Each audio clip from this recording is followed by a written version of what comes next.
Questionnement. Le premier ouvrage que ma compagne va vous lire s'intitule donc Les Protocoles de Toronto, qui fut écrit par Serge Monast en 1995, qu'elle a lu à travers l'intégrale de Serge Monast, publié aux éditions Had, qui regroupe 8 de ses livres les plus connus. Il s'agit donc, en fait, d'enquêtes journalistiques basées sur des faits prouvés et vérifiés. Les protocoles de Toronto se divisent en 2 documents, qui sont des comptes rendus de réunions secrètes d'un groupe s'appelant les 666. Le premier document date de 1967 et le deuxième de 1985. Voici ce sur quoi va porter cette première lecture. Quelques mots sur l'auteur.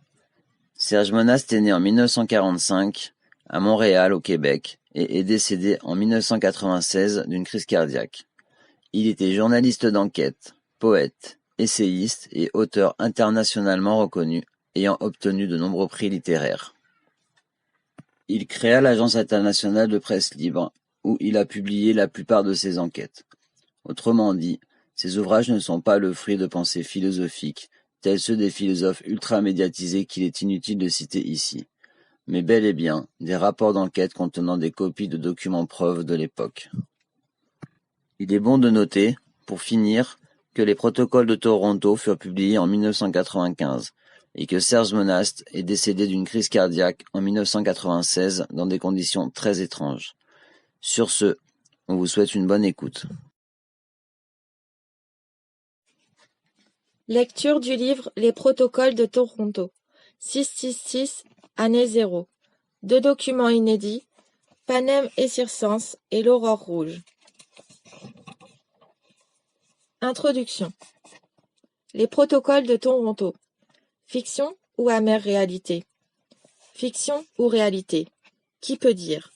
Quoi qu'il en soit, selon certaines informations obtenues en provenance de France, mais surtout à la révision des événements survenus depuis les 25 dernières années, il apparaît que le scénario décrit dans ce document nous permet de mieux comprendre ce qui, jusqu'à aujourd'hui, paraissait des plus incompréhensibles à plus d'un. Nous livrons en entier ce document avec, en plus, une analyse des nouvelles conditions économiques actuelles qui, en elles-mêmes, semblent plus que confirmer l'authenticité de ce dernier. Fin juin 1967.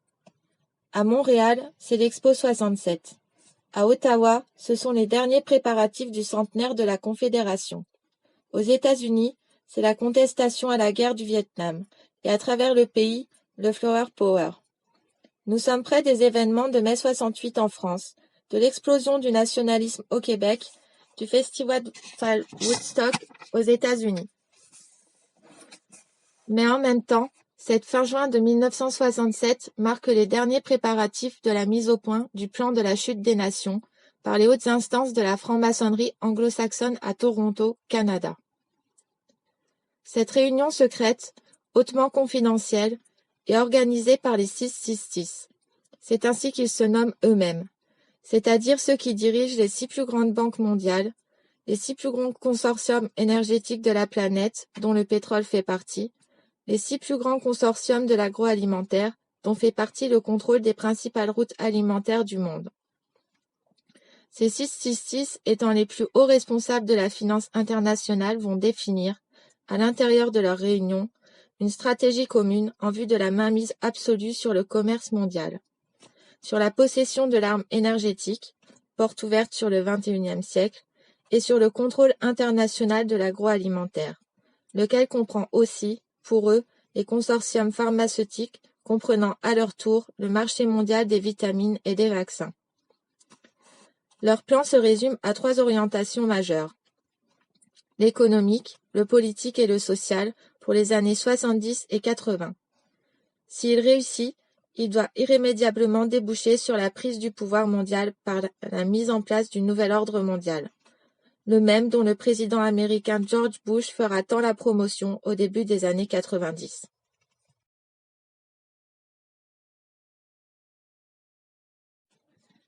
Voici la première partie du livre qui relate le premier document datant de 1967. Titre du document des 666. Panem et Circense, du pain et des jeux du cirque. But du projet mondialiste, le génocide du vital au profit du rentable occulte. Moyen de financement du projet, entre autres, se servir de l'aide humanitaire, de l'aide alimentaire internationale afin de financer les multinationales des 666. Le document. Toutes les périodes historiques ayant mené à la décadence des civilisations étaient toutes marquées, sans exception, par l'esprit d'errance des hommes. Aujourd'hui, nous devons faire en sorte que cet esprit se traduise par une société mondiale du loisir sous toutes ses formes. Ce loisir doit se composer du sexe, des drogues, du sport, des voyages, l'exotisme et des loisirs en général, mais accessible à toutes les couches de la société. L'homme doit arriver à croire qu'il est moderne, et que sa modernité est composée de sa capacité et de sa possibilité de pouvoir jouir largement et maintenant de tout ce qui l'entoure. Pour parvenir à cet objectif, il est impératif de pouvoir infiltrer les médias, radio, télévision, journaux, les milieux de la mode et de la culture, les milieux de la nouvelle musique, par lesquels nous influencerons, à coup sûr, toutes les couches des sociétés occidentales. Ainsi, en tenant sous la coupe d'essence la jeunesse, les adultes de demain, nous aurons par conséquent la voie libre pour infiltrer et transformer en profondeur, sans être inquiétés, le politique, le système légal et l'éducation, ce qui nous permettra de modifier en profondeur le cours, l'orientation future des sociétés visées par notre plan. Les populations, nous le savons, n'ont pas de mémoire historique. Ils répètent inlassablement les erreurs du passé, sans se rendre compte que ces mêmes erreurs avaient conduit leurs pères, avant eux, aux mêmes déchéances qu'ils vivront en pire avant la fin de ce siècle. Voyez par exemple ce que leurs grands-pères ont vécu au début de ce siècle grâce au travail acharné de nos prédécesseurs. Après avoir connu, sans limite, la libération des mœurs, l'abolition de la morale, en d'autres mots, l'errance de l'esprit, ils expérimentèrent la crise économique, puis la guerre. Aujourd'hui, leurs petits-enfants et leurs enfants se dirigent droit vers un aboutissement semblable. Pire encore, car cette fois-ci, il nous permettra enfin de mettre sur pied notre nouvel ordre mondial sans qu'aucun d'entre eux ne soit à même de s'en rendre compte, trop préoccupés qu'ils seront tous à satisfaire exagérément leurs besoins sensuels les plus primaires. Une norme générale plus qu'importante, et qui a déjà fait ses preuves au début de ce présent siècle dans la construction et la mise en place du système communiste par les regrettés hauts officiers de nos loges, est la rentabilité de l'exception. En principe, nous le savons, l'exception prouve la règle générale qui lui est contraire. Mais dans notre vocabulaire, l'exception, c'est ce qui doit être imposé à tous. Nous devons faire en sorte de faire des exceptions dans différentes sphères de la société, comme devant être de nouvelles règles générales applicables à tous. Un objectif premier de toutes les futures contestations sociales menées par la jeunesse des nations. Ainsi, l'exception deviendra le détonateur par lequel toute la société historique s'effondrera sur elle-même, dans un essoufflement et une confusion sans précédent. Les fondements de la société occidentale, dans leur essence, proviennent en droite ligne de l'héritage judéo-chrétien. C'est précisément ce même héritage qui fit de la famille le nœud, la pierre angulaire de tout l'édifice social actuel. Nos prédécesseurs, qui avaient financé les écrivains révolutionnaires de la fin du XIXe siècle et du début du XXe siècle, avaient compris l'importance de fractionner, puis de faire éclater ce noyau vital s'ils voulaient, en Russie, parvenir à mettre en place le nouveau système communiste d'alors. Et c'est précisément ce qu'ils firent, en faisant minutieusement produire par les philosophes et les écrivains non conformistes de l'époque un manifeste à la gloire de l'État-Dieu, celui-ci ayant la primauté absolue sur l'individu, sur la famille. Pour aboutir avec certitude à la construction d'un gouvernement mondial, un nouvel ordre mondial communautaire, où tous les individus, sans exception, seront soumis à l'état mondial de l'ordre nouveau, nous devons en premier lieu faire disparaître la famille, ce qui entraînera du même coup la disparition des enseignements religieux ancestraux. Et en deuxième lieu, niveler tous les individus en faisant disparaître les classes sociales, en particulier les classes moyennes. Mais nous devons procéder de manière à ce que tous ces changements apparaissent comme étant issus de la volonté populaire, qu'ils aient l'apparence de la démocratie. En se servant de cas isolés, mais en les amplifiant à l'extrême avec l'aide de contestations étudiantes noyautées par nous, de journalistes favorables à notre cause et de politiciens achetés, nous parviendrons à faire mettre en place de nouveaux organismes ayant toutes les apparences de la modernité, tel un bureau de la protection de l'enfance, protégé par une charte des droits et libertés. Pour la réussite de notre plan mondial, le plan rouge, il nous faut faire implanter dans toutes les sociétés occidentales des années 70 des bureaux pour la protection de l'enfance, dont les fonctionnaires, de jeunes intellectuels sans expérience, fraîchement sortis d'université où sont mis en évidence nos principes mondialistes, feront respecter à la lettre, sans discernement, la charte des droits de l'enfant. Qui osera s'opposer à cela sans en même temps être identifié aux barbaries du Moyen-Âge ? Cette charte, laborieusement mise au point dans nos loges, nous permettra enfin de réduire à néant toute autorité parentale en faisant éclater la famille en individus farouchement opposés les uns aux autres, pour la protection de leurs intérêts personnels. Elle encouragera les enfants à dénoncer des parents trop autoritaires parce que trop traditionnels, trop religieux. Elle contribuera ainsi à soumettre les parents à une psychose collective de la peur, ce qui provoquera inéluctablement, d'une manière générale dans la société, un relâchement de l'autorité parentale. Ainsi, nous aurons réussi, dans un premier temps, à produire une société semblable à celle de la Russie des années 50, où les enfants dénonçaient à l'État leurs parents, et cela sans que personne ne s'en aperçoive. En transférant ainsi à l'État le rôle parental, il nous sera plus facile par la suite de nous accaparer, une par une, de toutes les responsabilités qui avaient été, jusqu'à date, du ressort exclusif des parents. C'est ainsi que nous pourrons faire considérer par tous comme étant un abus contre l'enfant l'enseignement religieux traditionnel d'origine judéo-chrétienne. Dans un même temps, mais à un autre niveau, nous ferons inscrire dans les plus hautes lois des nations que toutes les religions, les cultes, les pratiques religieuses de tout genre, y compris la sorcellerie et la magie, doivent toutes être respectées au même titre les unes que les autres. Ce sera par la suite d'une aisance déconcertante que de transférer ce rôle de l'État par rapport à l'enfant aux plus hautes instances internationales, telles les Nations Unies. Comprenons bien ceci. Notre but n'est pas de protéger les enfants ou qui que ce soit d'autre, mais bien de provoquer l'éclatement, puis la chute des nations, qui sont un obstacle majeur à la mise en place de notre nouvel ordre mondial. C'est la raison pour laquelle les bureaux de protection de l'enfance doivent être investis d'une autorité légale absolue.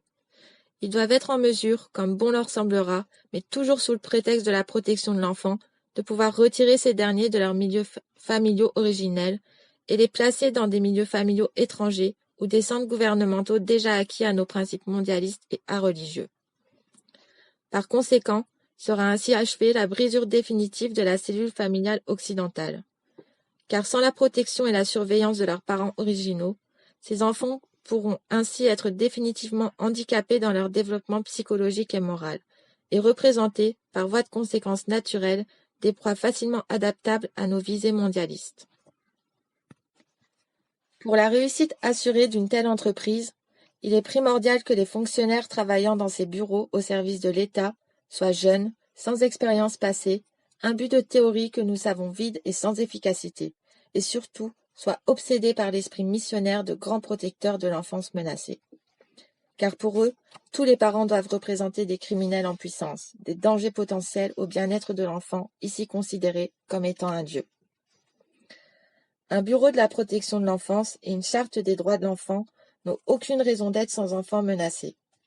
De plus, les exceptions et les exemples historiques utilisés pour leur mise en place finiraient, tôt ou tard, par disparaître s'ils n'étaient pas constamment alimentés par de nouveaux cas se produisant sur une base continue. En ce sens, nous devons infiltrer le système d'éducation des nations pour y faire disparaître, sous le couvercle de la modernité et de l'évolution, l'enseignement de la religion, de l'histoire, de la bienséance, tout en diluant en même temps, sous une avalanche d'expérimentations nouvelles dans le milieu de l'éducation, celui de la langue et des mathématiques. De cette manière, en enlevant aux jeunes générations toute base et toute frontière morale, toute connaissance du passé, donc toute fierté nationale, donc tout respect d'autrui, tout pouvoir par la connaissance du langage et des sciences, donc sur la réalité, nous contribuerons à fabriquer une jeunesse largement disposée à toutes les formes de délinquance. Dans ce nouvel univers morcelé par la peur des parents et leur abandon de toute responsabilité face à leurs enfants, nous aurons la voie libre pour former, à notre manière et selon nos objectifs premiers, une jeunesse où l'arrogance, le mépris, l'humiliation d'autrui seront considérés comme étant les nouvelles bases de l'affirmation de soi et de la liberté. Mais nous savons, à même l'expérience du passé, qu'une jeunesse semblable est d'ores et déjà condamnée à son autodestruction, car celle-ci est foncièrement individualiste, donc anarchiste par définition. En ce sens, elle ne peut aucunement représenter une base solide pour la continuité de quelque société que ce soit, et encore moins une valeur sûre pour la prise en charge de ces vieillards. Dans la même foulée, il est aussi impératif de faire créer une charte des droits et libertés individuelles et des bureaux de protection du citoyen, en faisant miroiter aux masses que ces innovations font partie intégrante de la modernité des sociétés nouvelles du XXe siècle. De la même manière et en même temps, mais à un autre niveau, faire voter de nouvelles lois pour le respect et la liberté individuelle. Comme dans le cas de la famille, mais sur le plan de la société, ces lois entreront en conflit avec les droits de la collectivité, menant ainsi les sociétés visées droit à leur autodestruction. Car ici, l'inversion est totale. Ce n'est plus la société, le droit de la majorité, qui doit être protégé contre des individus pouvant la menacer, mais bien plutôt le droit de l'individu, qui se doit d'être protégé contre les menaces possibles de la majorité. Voilà le but que nous nous sommes fixés. Pour achever l'éclatement de la famille et du système d'éducation, donc de la société en général, il est primordial d'encourager la liberté sexuelle à tous les échelons de la société occidentale. Il faut réduire l'individu, donc les masses, à l'obsession de satisfaire leurs instincts primaires par tous les moyens possibles. Nous savons que cette étape représente le point culminant par lequel toute société finira par s'effondrer sur elle-même. N'en a-t-il pas été ainsi de l'Empire romain à son apogée et de toute civilisation semblable à travers l'histoire ? Par des hommes de science et des laboratoires financés par nos loges, nous avons réussi à faire mettre au point un procédé chimique qui révolutionnera toutes les sociétés occidentales et relèguera aux oubliettes pour toujours les principes moraux et religieux judéo-chrétiens. Ce procédé, sous forme de pilule, ouvrira la voie toute grande à la liberté sexuelle sans conséquence et poussera les femmes des nations à vouloir briser avec ce qui sera alors perçu comme étant le joug du passé, l'esclavage des femmes soumises à l'homme et à la famille traditionnelle judéo-chrétienne. Jadis centre et pivot de la cellule familiale, la femme moderne, maintenant en tant qu'individu indépendant, voudra briser avec son rôle traditionnel, se détacher de la famille et mener sa vie selon ses propres aspirations personnelles. Rien de plus naturel, nous le savons, mais là où nous interviendrons fortement, ce sera d'infiltrer tous les nouveaux mouvements de contestation féminins en poussant leur logique jusqu'à ses extrêmes limites de conséquences. Et ces limites se trouvent déjà inscrites dans l'éclatement définitif de la famille traditionnelle et de la société judéo-chrétienne. Cette libération sexuelle sera le moyen ultime par lequel il nous sera possible de faire disparaître de la conscience populaire toute référence au bien et au mal.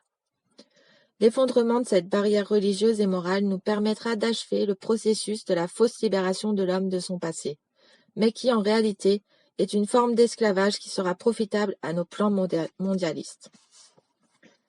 Cette porte ouverte pour l'encouragement à la liberté sexuelle, au divorce, à l'avortement sur demande, à la reconnaissance légale des diverses formes d'homosexualité, nous aidera à modifier en profondeur les bases historiques du droit légal des sociétés.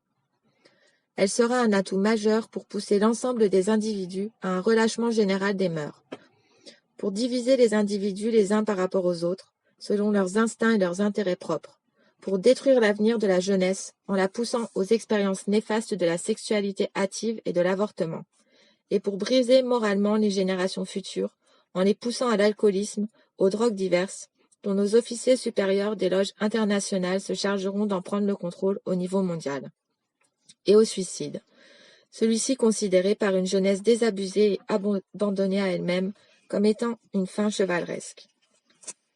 Décevons la jeunesse des nations en lui montrant ses parents comme étant irresponsables, irréligieux et immoraux, ne cherchant en définitive que le plaisir, l'évasion et la satisfaction effrénée de leurs instincts au prix du mensonge, de l'hypocrisie et de la trahison. Faisons du divorce et de l'avortement une nouvelle coutume sociale acceptée par tous. Poussons-la ainsi à la criminalité sous toutes ses formes et à se réfugier en groupes distincts, hors d'atteinte du milieu familial, qu'elle percevra, inévitablement, comme étant une menace pour sa propre survie. Le tissu social étant ainsi bouleversé à jamais, il nous sera dès lors possible d'agir sur le politique et l'économique des nations, afin de les soumettre à notre merci, pour en venir à accepter de force nos plans d'un nouvel ordre mondial. Car il faut bien se l'avouer, les nations, dépourvues qu'elles seront alors de pouvoir compter sur une jeunesse forte, sur une société où les individus, regroupés autour d'un idéal commun, renforcés par des remparts moraux indéfectibles, auraient pu lui apporter son soutien historique, ne pourront qu'abdiquer à notre volonté mondiale. Ainsi pourrons-nous alors inaugurer ce qui fut tant annoncé par nos créations passées. Le système communiste qui prophétisait une révolution mondiale mise en branle par tous les rejetés de la Terre, et le nazisme par lequel nous avions annoncé un nouvel ordre mondial pour 1000 ans. Voilà notre but ultime, le travail récompensé de tous les valeureux morts au labeur pour son accomplissement depuis des siècles. Disons-le haut et fort, tous les frères des loges passées, morts dans l'anonymat pour la réalisation de cet idéal qu'il nous est maintenant possible de toucher du bout des doigts. Il est bien reconnu par tous que l'homme, une fois après avoir assuré ses besoins primaires, nourriture, habillement et gîte, est beaucoup plus enclin à être moins vigilant. Permettons-lui d'endormir sa conscience tout en orientant à notre guise son esprit, en lui créant, de pure pièce, des conditions économiques favorables. Donc, pendant cette période des années 70 où nos agents s'infiltreront partout dans les différentes sphères de la société pour faire accepter nos nouvelles normes dans l'éducation, le droit légal, le social et le politique, nous veillerons à répandre autour de lui un climat économique de confiance. Du travail pour tous, l'ouverture du crédit pour tous, des loisirs pour tous seront nos tandems pour la création illusoire d'une nouvelle classe sociale, la classe moyenne. Car une fois nos objectifs atteints, cette classe du milieu, située entre les pauvres séculaires et nous les riches, nous la ferons disparaître en lui coupant définitivement tout moyen de survie. En ce sens, nous ferons des États-nations les nouveaux parents des individus. À travers ce climat de confiance, où nos agents internationaux auront fait le nécessaire pour écarter tout spectre de guerre mondiale, nous encouragerons la centralisation à outrance pour l'État. De cette manière, les individus pourront acquérir l'impression d'une liberté totale à explorer, pendant que le fardeau légendaire des responsabilités personnelles sera transféré à l'État. C'est ainsi qu'il nous sera possible de faire augmenter d'une manière vertigineuse le fardeau de l'État, en multipliant sans limite aucune la masse des fonctionnaires intellectuels.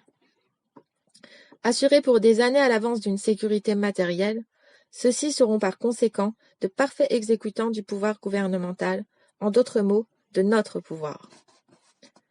Créer ainsi une masse impressionnante de fonctionnaires qui, à elle seule, formera un gouvernement dans le gouvernement, quel que soit le parti politique qui sera alors au pouvoir. Cette machine anonyme pourra nous servir un jour de levier, lorsque le moment sera venu, pour accélérer l'effondrement économique des États-nations. Car ceux-ci ne pourront pas indéfiniment supporter une telle masse salariale sans devoir s'endetter au-delà de leurs moyens. D'un autre côté, cette même machine qui donnera une image froide et insensible de l'appareil gouvernemental, cette machine complexe et combien inutile dans beaucoup de ses fonctions, nous servira de paravent et de protection contre les populations.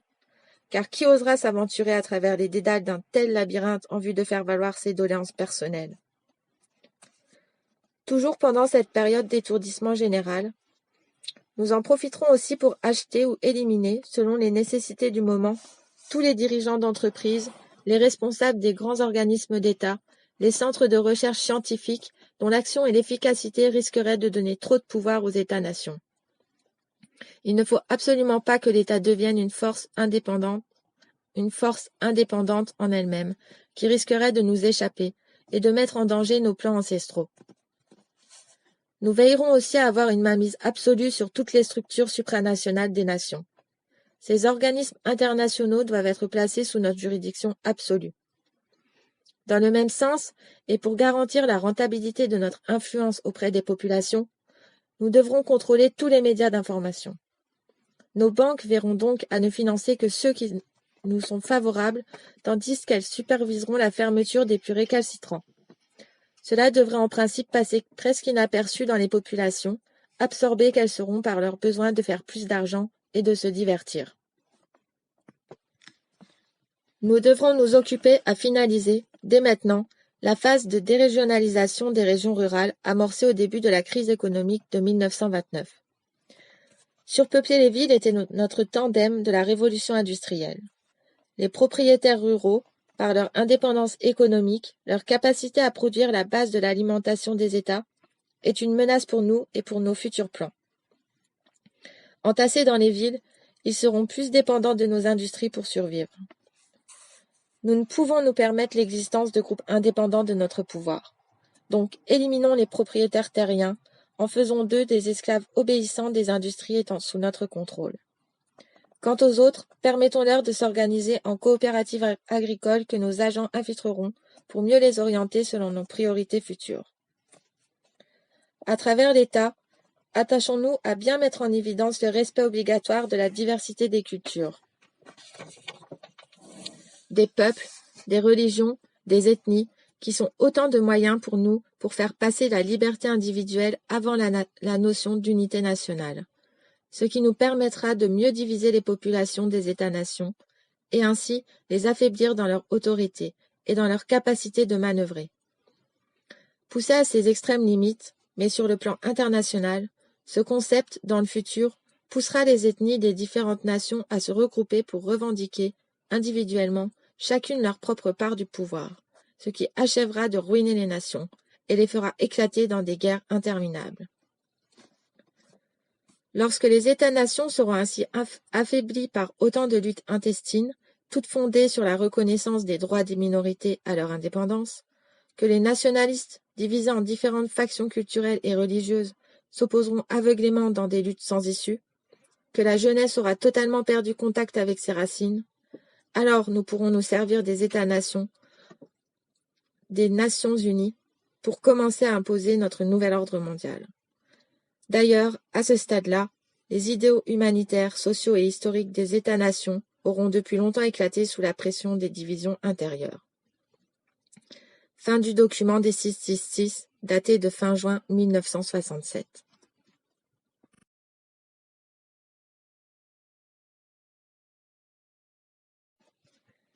Voici le deuxième document, intitulé L'Aurore rouge, de 1985. But du projet, établissement de l'occulte mondial. Moyens de financement du projet, contrôle du FMI, du GATT, de la Commission de Bruxelles, de l'OTAN, de l'ONU et d'autres organismes internationaux. 18 ans plus tard, soit 3 x 6, 18, ou 6 plus 6 plus 6, dans le temps, se tint une autre réunion d'importance au Canada. Le groupe des 666 se réunit encore une fois à Toronto à la fin de juin 1985. Mais cette fois-ci, afin de finaliser les dernières étapes avant de déboucher, et sur la chute des États-nations, et sur la prise du pouvoir international par les Nations unies. Le document. Les dernières 18 années furent très profitables pour l'avancement de nos projets mondiaux. Je peux vous dire, frères, que nous touchons maintenant presque au but. La chute des États-nations n'est plus qu'une question de temps, assez court, dois-je vous avouer en toute confiance. Grâce à nos agents d'infiltration et à nos moyens financiers colossaux, des progrès sans précédent ont maintenant été accomplis dans tous les domaines de la science et de la technologie dont nous contrôlons financièrement les plus grandes corporations. Depuis les réunions secrètes avec M. de Rothschild dans les années 56, et qui avaient pour but de mettre au point le développement et l'implantation mondiale des ordinateurs, il nous est maintenant possible d'entrevoir la mise en place d'un genre d'autoroute internationale où toutes ces machines seraient reliées entre elles. Car comme vous le savez déjà, le contrôle direct et individuel des populations de la planète serait à tout le moins totalement impossible sans l'usage des ordinateurs et leur rattachement électronique les uns par rapport aux autres en un vaste réseau mondial. Les machines d'ailleurs ont l'avantage de pouvoir remplacer des millions d'individus. De plus, elles ne possèdent ni conscience ni morale aucune, ce qui est indispensable pour la réussite d'un projet comme le nôtre. Surtout, ces machines accomplissent, sans discuter, tout ce qui leur est dicté. Elles sont des esclaves parfaits dont ont tant rêvé nos prédécesseurs, mais sans qu'ils aient été à même de se douter qu'un jour, il nous serait possible d'accomplir un tel prodige. Ces machines sans patrie, sans couleur, sans religion, sans appartenance politique, sont l'ultime accomplissement et outil de notre nouvel ordre mondial. Elles en sont la pierre angulaire. L'organisation de ces machines en un vaste réseau mondial, dont nous contrôlerons les leviers supérieurs, nous servira à immobiliser les populations. Comment ? Comme vous le savez, la structure de base de notre nouvel ordre mondial est composée, dans son essence, d'une multitude de réseaux divers couvrant chacun toutes les sphères de l'activité humaine sur toute l'étendue de la planète. Jusqu'à ce jour, tous ces réseaux étaient reliés entre eux par une base idéologique commune, celle de l'homme comme étant le centre et l'ultime accomplissement de l'univers. Ainsi, grâce à tous ces réseaux unis par le lien de la nouvelle religion de l'homme pour l'homme, nous avons pu facilement infiltrer tous les secteurs humains dans tous les pays occidentaux et en modifier la base judéo-chrétienne. Le résultat est qu'aujourd'hui, cet homme, qu'il fasse partie du politique, de l'économique, du social, de l'éducation, du scientifique ou du religieux, a déjà, depuis notre dernière réunion de fin juin 67, abandonné son héritage passé pour le remplacer par notre idéal d'une religion mondiale basée uniquement sur l'homme. Coupé ainsi qu'il est dorénavant de ses racines historiques, cet homme n'attend plus en définitive que lui soit proposée une nouvelle idéologie. Celle-ci, bien entendu, est la nôtre, celle du village communautaire global, dont il sera le centre. Et c'est précisément ce que nous lui apporterons en l'encourageant à faire partie, corps et âme, de ce réseau électronique mondial, où les frontières des États-nations auront été à tout jamais abolies, anéanties jusqu'à leurs racines les plus profondes. Pendant que cet homme égaré sera absorbé par son enthousiasme aveugle à faire partie de sa nouvelle communauté mondiale, en faisant partie de ce vaste réseau d'ordinateurs, pour notre compte, nous verrons, à partir des leviers supérieurs qui lui seront cachés, à le ficher, à l'identifier, à le comptabiliser et à le rentabiliser selon nos propres objectifs. Car à l'intérieur de cette nouvelle société globale, aucun individu ayant un potentiel de rentabilité pour nous ne pourra nous échapper. L'apport constant de la technologie électronique devra nous assurer de tous les moyens pour ficher, identifier et contrôler tous les individus des populations de l'Occident. Quant à ceux qui ne représenteront aucune rentabilité exploitable pour nous, nous verrons à ce qu'ils s'éliminent d'eux-mêmes à travers toutes les guerres intestines locales que nous aurons pris soin de faire éclater ici et là en nous ayant servi et de la chute de l'économie des États-nations et des oppositions et revendications des divers groupes composant ces mêmes États. Voici donc la manière détaillée par laquelle nous procéderons d'ici 1998 pour paver la route à la naissance de notre gouvernement mondial. 1. Décupler la société des loisirs qui nous a été si profitable à cette date.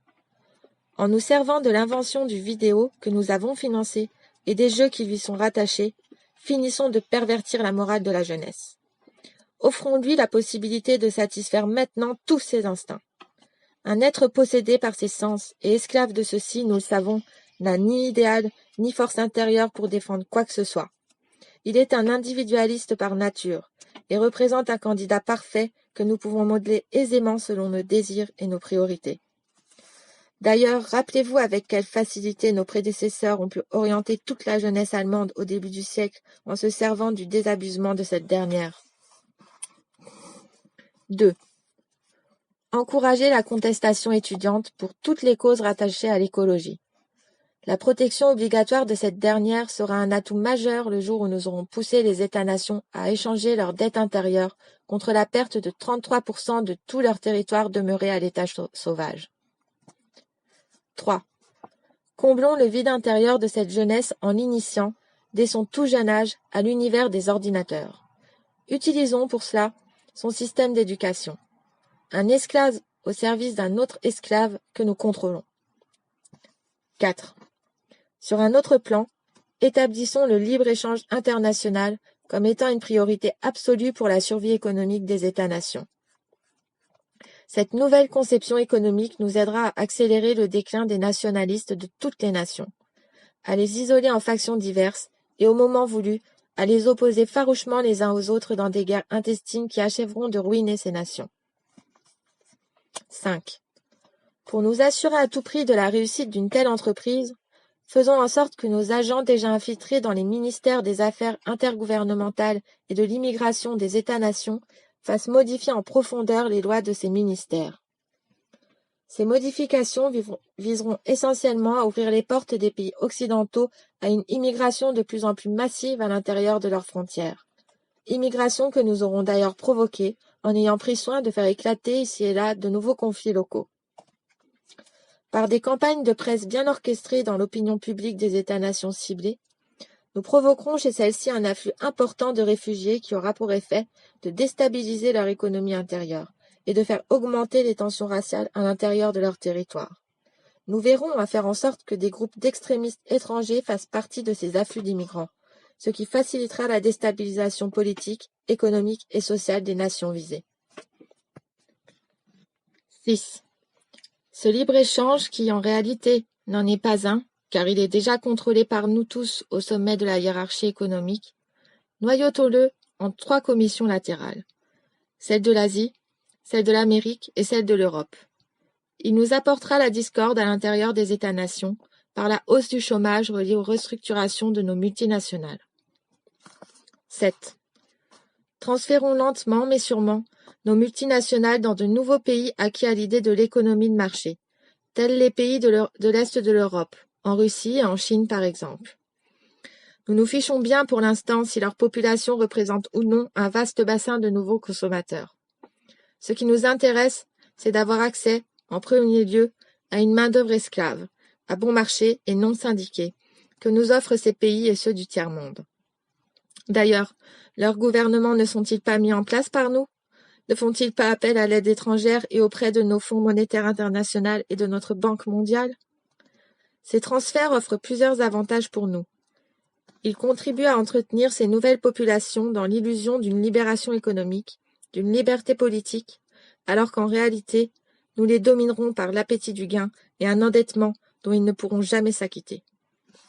Quant aux populations occidentales, elles seront entretenues dans le rêve du bien-être économique, car les produits importés de ces pays ne subiront aucune hausse de prix.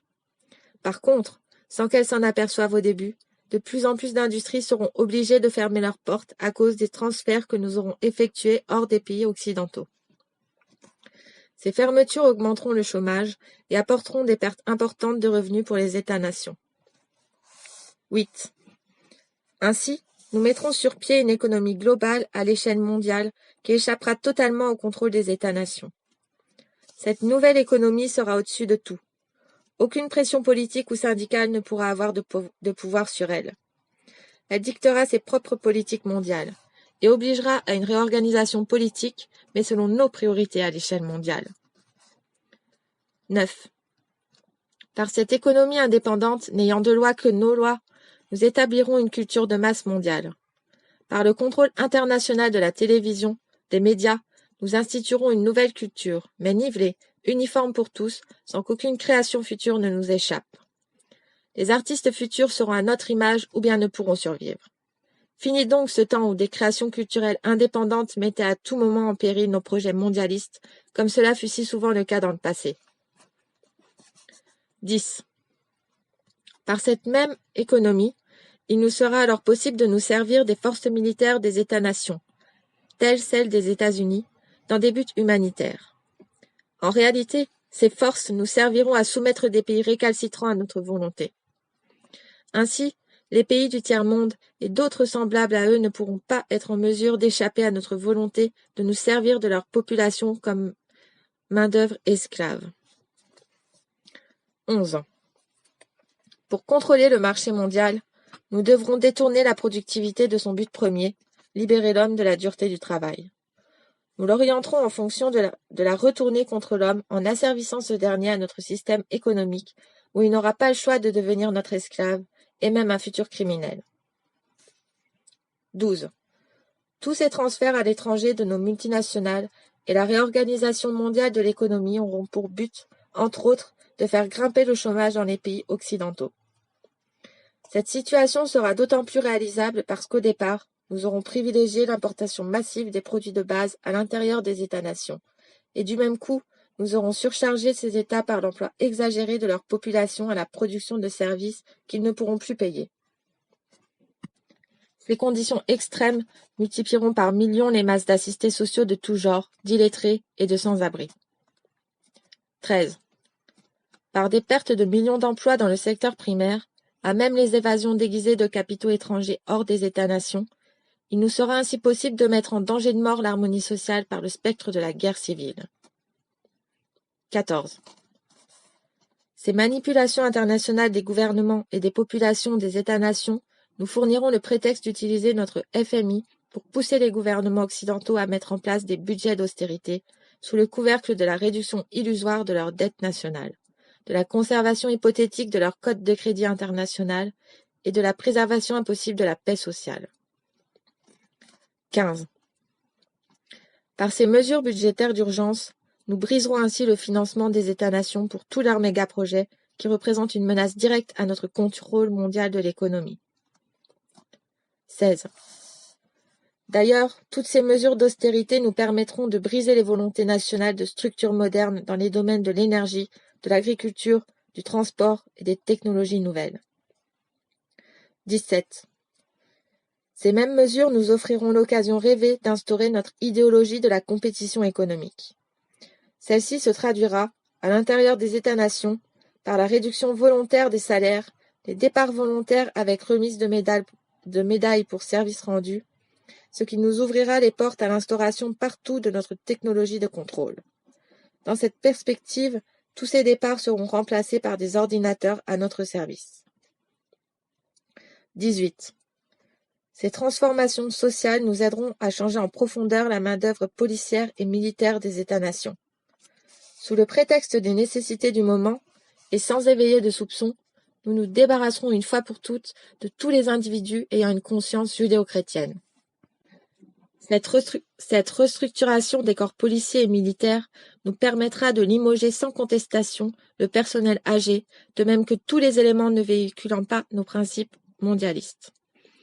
Ceux-ci seront remplacés par de jeunes recrues dépourvues de conscience et de morale, et déjà toutes entraînées et favorables à l'usage inconsidéré de notre technologie de réseau électronique.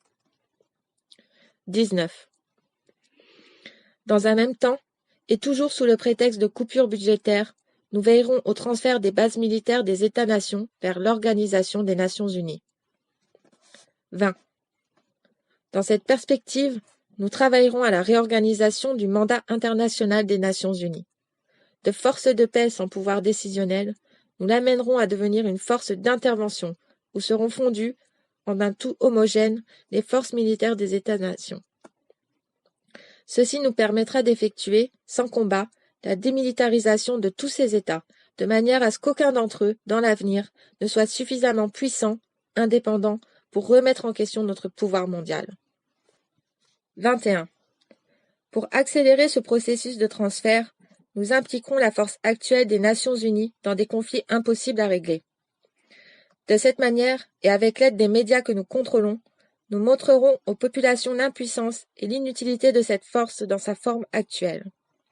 La frustration aidant, et poussée à son paroxysme au moment voulu, poussera les populations des États-nations à supplier les instances internationales de former une telle force multinationale au plus tôt, afin de protéger à tout prix la paix. 22. L'apparition prochaine de cette volonté mondiale d'une force militaire multinationale ira de pair avec l'instauration, à l'intérieur des États-nations, d'une force d'intervention multijuridictionnelle. Cette combinaison des effectifs policiers et militaires, créée à même le prétexte de l'augmentation de l'instabilité politique et sociale grandissante à l'intérieur de ces États croulant sous le fardeau des problèmes économiques, nous permettra de mieux contrôler les populations occidentales. Ici, l'utilisation à outrance de l'identification et du fichage électronique des individus nous fournira une surveillance complète de toutes les populations visées. 23. Cette réorganisation policière et militaire intérieure et extérieure des États-nations permettra de faire converger le tout vers l'obligation de la mise en place d'un centre mondial judiciaire. Ce centre permettra aux différents corps policiers des États-nations d'avoir rapidement accès à des banques de données sur tous les individus potentiellement dangereux pour nous sur la planète. L'image d'une meilleure efficacité judiciaire et les liens de plus en plus étroits créés et entretenus avec le militaire nous aideront à mettre en valeur la nécessité d'un tribunal international doublé d'un système judiciaire mondial, l'un pour les affaires civiles et criminelles individuelles et l'autre pour les nations. 24. Au cours de la croissance acceptée par tous de ces nouvelles nécessités, il sera impérieux pour nous de compléter au plus tôt le contrôle mondial des armes à feu à l'intérieur des territoires des États-nations. Pour ce faire, nous accélérons le plan Alpha mis en œuvre au cours des années 60 par certains de nos prédécesseurs. Ce plan, à l'origine, visait deux objectifs qui sont demeurés les mêmes encore aujourd'hui. Par l'intervention de tireurs fous, créer un climat d'insécurité dans les populations pour amener un contrôle plus serré des armes à feu. Orienter les actes de violence de manière à en faire porter la responsabilité par des extrémistes religieux ou des personnes affiliées à des allégeances religieuses de tendance traditionnelle, ou encore des personnes prétendant avoir des communications privilégiées avec Dieu.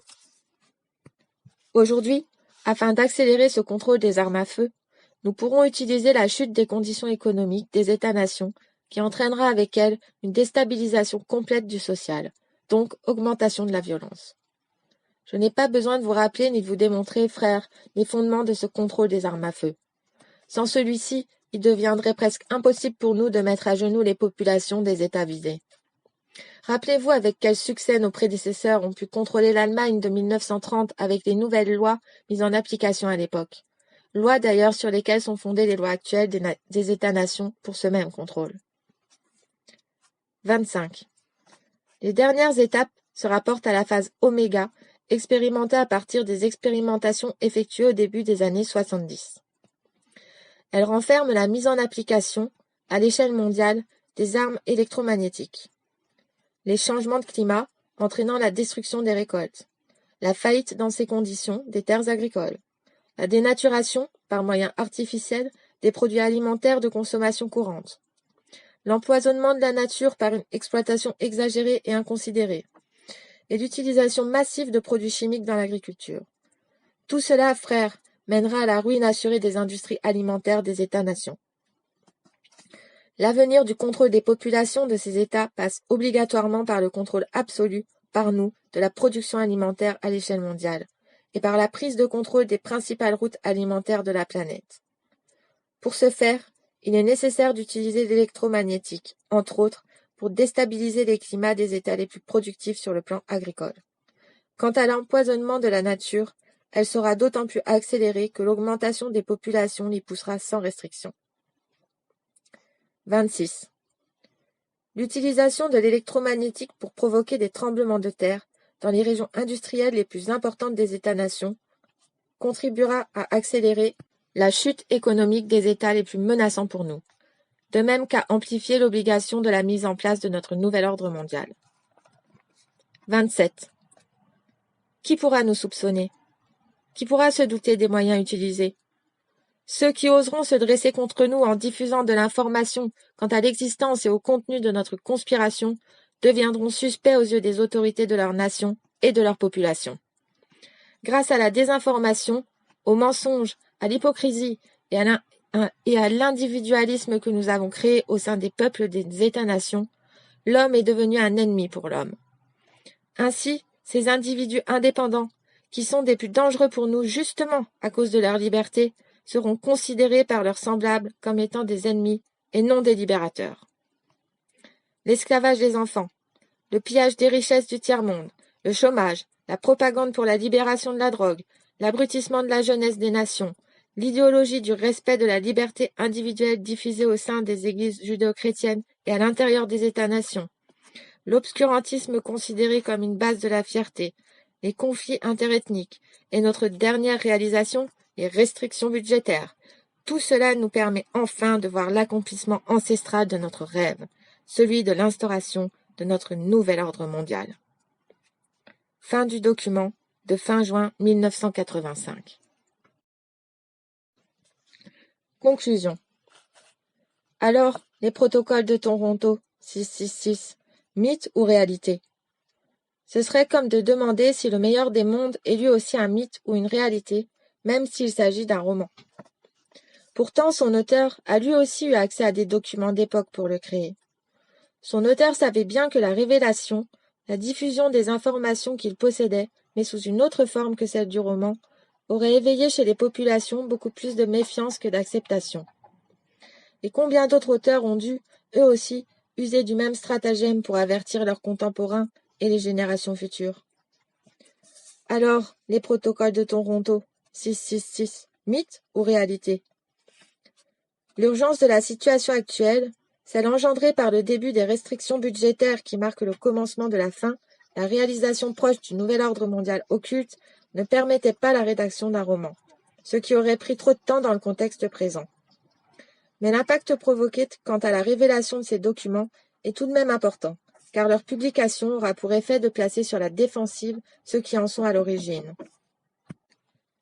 Ce qui est souhaité ici, c'est qu'au-delà de la désinformation véhiculée et entretenue par des politiciens sans scrupules et par des gens apeurés face à la possibilité de perdre des intérêts personnels, chaque lecteur puisse réfléchir, se regrouper avec d'autres semblables à lui et prendre maintenant des moyens pour survivre face à ce qui vient. Même si ma vie est en danger à cause de la diffusion d'informations comme celle-ci, la vôtre l'est encore plus par l'ignorance de ces mêmes informations. Alors, les protocoles de Toronto, 666, mythe ou réalité? À vous de répondre. À vous de voir, dans les événements récemment passés et futurs, si ces documents appartiennent au domaine de la fiction ou de la réalité. À vous de réaliser que la peur n'a d'autre objet que de vous paralyser et de vous placer à la merci de ceux qui ne veulent que vous contrôler pour mieux vous asservir selon leurs intérêts, qui en fin de compte ne sont pas les vôtres. Alors, les protocoles de Toronto, 666, mythe ou réalité? Serge Monast, journaliste d'enquête, fin mars 1995. Le livre d'enquête de Serge Monast s'achève ici, après la retranscription de ces deux comptes rendus de réunions successives du groupe 666 qui furent portés à sa connaissance, agrémentés de quelques commentaires de l'auteur. Des documents secrets qu'il prit le parti de publier à travers l'Agence internationale de presse libre, qu'il a lui-même créée, dans le but de porter à la connaissance du public et du plus grand nombre des informations d'ordre capital et d'une gravité sans commune mesure qui nous sont habituellement cachées. Son but, nous permettre d'acquérir la connaissance, celle de la réalité des mécanismes politiques, économiques, sociaux, militaires, médicaux et religieux qui nous entourent et qui nous conditionnent à vivre sous un statut d'esclave, de notre naissance à notre mort. Celle de la réalité de l'existence d'un groupuscule de l'ombre, régnant en maître sur le bétail humain que nous sommes pour eux depuis des siècles. Car au fond, un esclave n'ayant pas conscience de son statut, ne représente-t-il pas le meilleur serviteur que l'on puisse avoir? Alors, à notre tour de vous poser cette question. Les protocoles de Toronto, mythe ou réalité? Ou devrais-je plutôt dire, vérité ou réalité? Tant cette enquête parle d'elle-même à qui veut bien l'entendre. Tant les informations de ces documents concordent avec le déroulé des événements socio-économiques et culturels de notre pays, et plus largement, avec celui du monde planétaire. J'insiste sur le fait que 53 ans se sont déroulés depuis la rédaction du premier compte-rendu des 666, et pour autant, ces écrits restent frappants d'actualité. J'insiste également sur le fait que de nombreux autres ouvrages corroborent les dires de Serge Monast au sujet de la conspiration internationale, des ouvrages que nous vous ferons découvrir petit à petit sur cette chaîne. Certains de ces ouvrages sont bien plus vieux que celui sur lequel porte cette lecture, car nombreux ont été, dans le passé, des êtres courageux qui tentèrent de nous informer, des êtres courageux qui tentèrent de nous alerter de l'urgence de notre condition ici-bas, et nombreux furent ceux qui décédèrent dans des circonstances suspectes.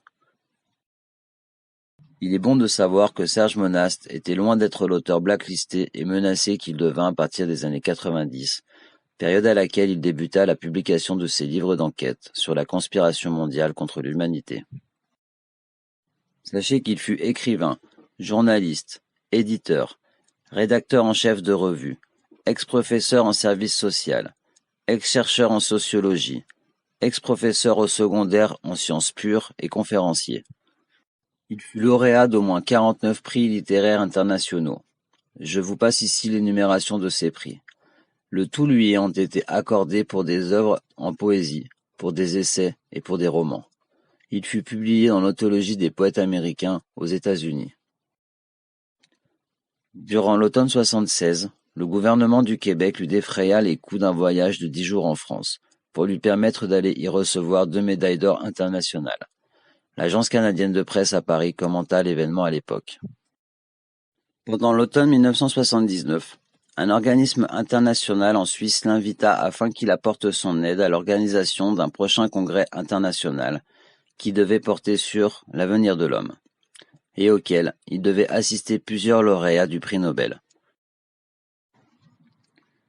Si je prends le temps de faire cette parenthèse fastueuse sur la carrière littéraire de Serge Monast, c'est pour démontrer à quel point cet homme était reconnu et honoré dans son art par ses pairs et par les instances référentes des milieux littéraires, jusqu'à ce qu'il franchisse la ligne rouge du système à partir des années 90, en menant à bien la plus belle des missions qu'un être puisse se donner, celle du devoir d'informer, sincère et véritable, afin de nous permettre de reprendre notre destinée en main par le biais du déconditionnement et de la connaissance. Comprenez donc que cet homme était considéré comme une référence littéraire à l'international, jusqu'à ce qu'il débute sa mission de divulgation. Une mission qu'il s'entêta à poursuivre courageusement, malgré les nombreuses menaces et les pressions que sa famille et lui n'ont cessé de subir. À travers ces quelques explications, nous souhaitions donc lui rendre hommage et rendre hommage à son travail, ainsi qu'au travail de tous les lanceurs d'alerte, distillés partout sur le globe, qui œuvrent en faveur de la libération complète et totale de l'homme. À notre tour désormais, tels des fourmis, de reprendre le flambeau de cette mission de divulgation et de libération des consciences, chacun à notre manière, afin qu'un nombre toujours plus grand de nos concitoyens soit au fait de ces réalités. Car notre meilleure arme est et restera d'abord la connaissance. Merci à tous de nous avoir suivis et écoutés. N'hésitez pas à laisser vos impressions et à échanger via les commentaires. On vous souhaite une bonne journée, une belle soirée, et n'oubliez pas que seule la vérité perdure à l'épreuve du temps. Continuez à cultiver vos idées et vos convictions. À bientôt pour une nouvelle lecture d'enquête de Serge Monast. L'accumulation de richesses, le vol, toutes les exactions qui s'accompagnent de tout ça. Les multinationales, c'est eux qui gèrent le monde. Que vous le voulez ou vous le voulez pas. Nos droits les plus fondamentaux, ils sont en train d'être bafoués. Ils ont créé une guerre économique. C'est un seul et même système.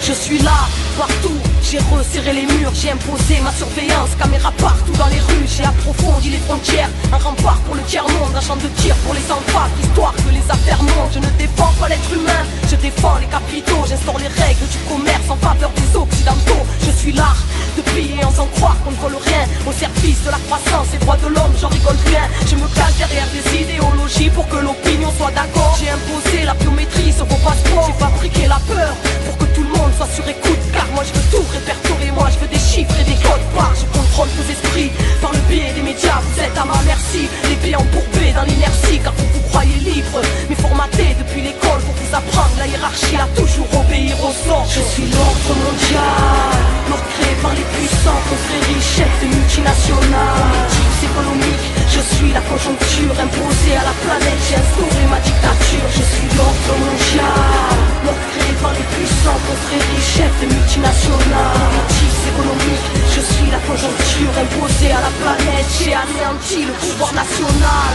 J'impose ma loi dans les pays, c'est le jeu de l'illusion que vous appelez démocratie, car l'ordre vient de moi, certainement pas d'un peuple. Je vous façonne à mes choix, dès que vous tombez dans la peur, je suis le produit des tyrans, la structure qui détruit au nom des valeurs marchandes implantées jusqu'à vos esprits. Je pompe le sang du tiers-monde, chope leur politique, leur ordonne de nous vendre tous leurs services publics. Un peuple qui se lève, moi je lui couperai ses vies pour mieux alimenter sa haine et l'emmener en guerre civile, car y a pas meilleur profit que le business de la mort. Destruction, construction, investissement, marché des armes, pro-guerre, prospère. Je fais monter la sauce qui monte les uns contre les autres pour alimenter ma force, car mon règne prend son ampleur dans toutes vos divisions, libéralement capitaliste au service de vos illusions. Je suis l'ordre mondial, l'ordre créé par les puissants, confréries, chefs et multinationales, politiques économiques. Je suis la conjoncture imposée à la planète, j'ai instauré ma dictature. Je suis l'ordre mondial, l'ordre créé par les puissants, confréries, chefs et multinationales, politiques économiques.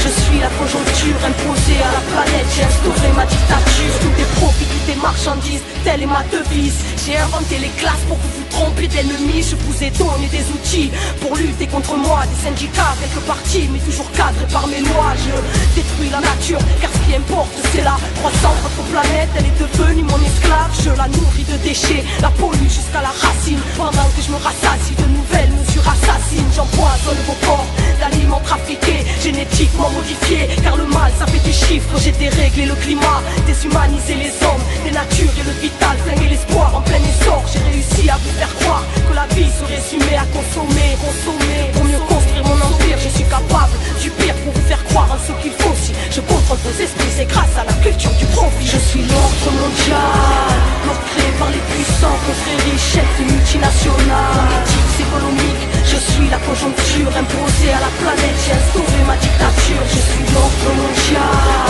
l'ordre créé par les puissants, confréries, chefs de multinationales. Politique, économique, je suis la conjoncture imposée à la planète. J'ai instauré ma dictature. Je suis le masque pour la masse qui fait confiance dès le départ, ne tout poursuit et ne voit pas la fin du monde qui se prépare.